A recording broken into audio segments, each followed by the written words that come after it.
लाश को पकड़ लिया और उसके सहारे नदी पार कर ली। जब नदी पार करके चला गया, वहां उस चिंतामणि वेश्या थी, उसके घर में पहुंचा तो वो ऊपर रहती है दूसरी मंजिल में। अब सोचा कि इसके ऊपर कैसे चढ़ूं, कैसे जाऊं, तो वहां एक सांप लटक रहा था। उसको सांप दिखाई नहीं दिया क्योंकि काम वासना की आंखों में। सोचा ये लेछी बसर भेजा हुआ मेरे लिए भगवान ने। सांप को पकड़ा, ऊपर चला गया, जाकर वेश्या को खा देता है। वेश्या जब उठती है काम पड़ती है, देखती है तो इतनी आंधी में, इतनी तूफान में, रात को यहाँ कैसे। कहते तुझे तेरा जो प्यार है, तेरे प्यार में मैं कामांध हो चुका हूँ, इसलिए मैं यहाँ पहुंचा हूँ। तो पूछू आया कैसे यहाँ पर, तो उसको बाहर ले जाता है। तो अपने दीपक की नोक के साथ वेश्या बाहर आती है, देखती है कि बाहर एक लाश चढ़ी हुई पड़ी हुई है। कहता मैं इसके सहारे यहाँ पहुंचा। और ऊपर कैसे आया, तो कहता कि ये रेसी बस्तर है। जब आगे लाइट आती तो पता लगता वो बड़ा भारी सांप। चिंतामणि जो वेश्या थी उसको बड़ी गिलानी हुई, बड़ा दुख हुआ, कष्ट हुआ कि इतने इतने कष्टों को सहने के बाद मेरे पास पहुंचा।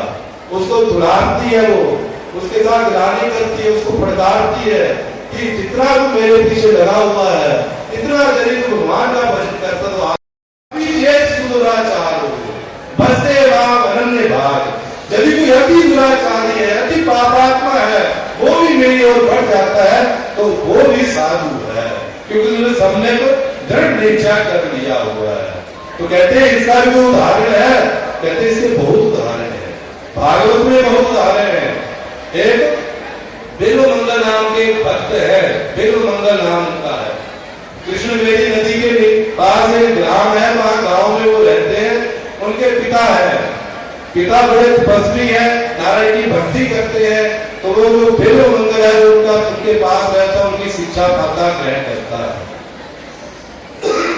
कहते हैं पिताजी का स्वर्गवास हो गया। जब पिताजी का स्वर्गवास हो गया उसके बाद वो जो बिल्वमंगल का पुत्र वो कुसंग में पड़ गया, आने लग पड़ा, ज्यादा पाप बढ़ गए, वेश्याओं के पास जाने लगा। कृष्णवेदी नदी के पार एक वेश्या रहती थी, चिंतामणि उसका नाम, उसके पास जाकर वो रहने लग पड़ा। एक साल पिता का स्वर्गवास हुआ, एक साल बीत गया, पिता का श्राद्ध आ गया। तो वो जबरदस्ती श्राद्ध करने लगा क्योंकि उसकी कोई इच्छा नहीं थी। उसकी जो मन था वो वेश्या के पास था। पूरे दिन इस तन के द्वारा उसने श्राद्ध किया, परंतु मन वेश्या के पास था। शाम को जैसे कैसे उसने श्राद्ध का क्रिया खत्म की और वेश्या के पास जाने लगा। लोगों ने मना किया कि आज तेरे पिता का श्राद्ध, आज वेश्या के पास मत जा। परंतु वो पाप करने वाला हो चुका था, पापाचारी बन चुका था, उसको कुछ नहीं दिखाई दे रहा कि वो वेश्या दिखाई दे रही।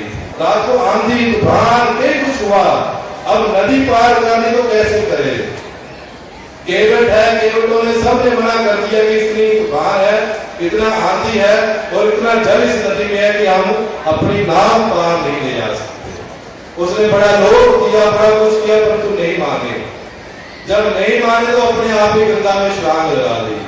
जो कृष्णवेदी नदी थी उसमें छलांग लगा दी। एक उधर से एक स्त्री की लाश बहकर आ रही थी, अंधेरा था, नहीं दिखाई दिया। उस लाश को पकड़ा और सोचा कि भगवान ने मेरे लिए लकड़ी का पट्टा भेजा है, इसके ऊपर बैठकर पार होगा। उसको वो लाश दिखाई नहीं दी। इतना कामांध हो चुका था, इतना पापाचारी हो सका था। लाश को पकड़ लिया और उसके सहारे नदी पार कर ली। जब नदी पार करके चला गया, वहां उस चिंतामणि वेश्या थी, उसके घर में पहुंचा तो वो ऊपर रहती है दूसरी मंजिल में। अब सोचा कि इसके ऊपर कैसे चढ़ूं, कैसे जाऊं, तो वहां एक सांप लटक रहा था। उसको सांप दिखा